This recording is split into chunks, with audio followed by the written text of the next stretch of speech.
What makes a parent happy? Seeing your child happy, right? Then why do parents often end up being the ones who snatch their child's happiness?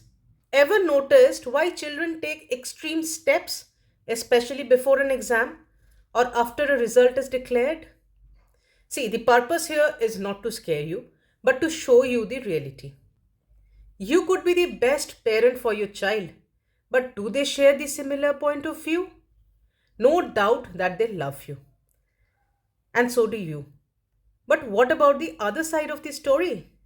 There might be things that you are doing subconsciously and chasing unhappiness as parents.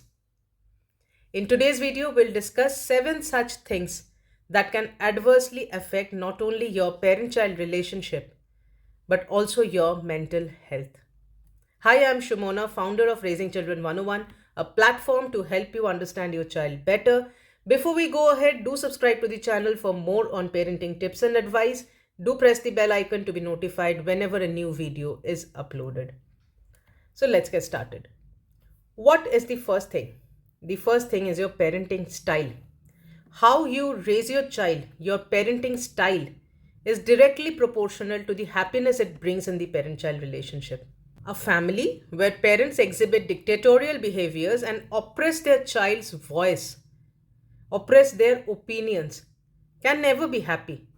A lot of kids admit that they are more scared of their parents' reaction to their marks, to their grades, than the exam itself.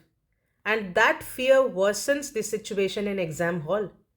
Certain behavior of yours makes them live under the constant fear of letting you down.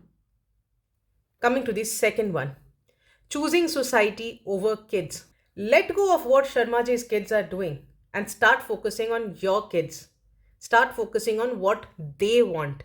Your niece or nephew took science because they were interested in the subject, a subject that your child runs away from. So don't force them to do such things.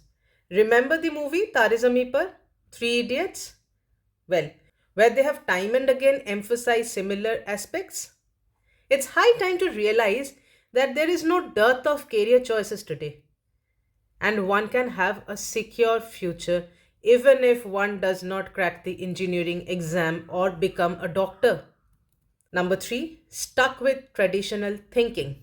Gone are the days when you got to be a doctor or an engineer or a lawyer to be successful in life or to make money. Today, the world is a very different place. Freelancing and gig economy is booming than ever before. Starting your own business and being an entrepreneur is being encouraged than ever before. So stop questioning the idea of going for an alternative career. Number 4, forcing your decisions. Putting unnecessary pressure on kids that they can't withstand often leads to depression and severe mental health issues. Understandably, they can't take major decisions in life at this point of time, but not letting them to be a participant in the decision making process is not an ideal thing to do. So, make them a part of such things. Teach them how to think and not what to think. They'll turn out to be great decision makers in the long run. When you force anything against your child's will and they are not accomplishing it, they get crushed under the disappointment and guilt and start developing a feeling of being incapable. Number 5, lack of understanding. A mismatch of thinking is common when you have a generational gap, but that should not act as a barrier. Just like any other parent, you might want to see your child excelling in everything. But understand that not every child can be an all rounder and that it is completely okay. Everyone is born with a different skill set, with a different set of capabilities.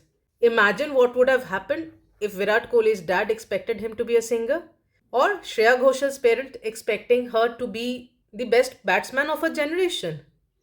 The same goes for your child also. Number 6, governing, not guiding. The current generation is an extension of the previous one, which means that they have a higher IQ and are more competent. To flourish and prosper, they require an ambience where they can be guided so that they can explore. If you are constantly setting rigid rules, then clashes are bound to happen. Yes, it is your right and your duty to have a say in what they are doing, how they are doing. But make sure that you draw a line between being concerned and being controlling. The bottom line, parenting is dicey, but not something that you can't understand. Just be there for your child as their pillar of strength and love them for who they are without comparing them with others. Don't ever make them choose between parents and passion. Instead, be their cheerleader who supports their passion. And it's that simple to choose happiness when raising a child.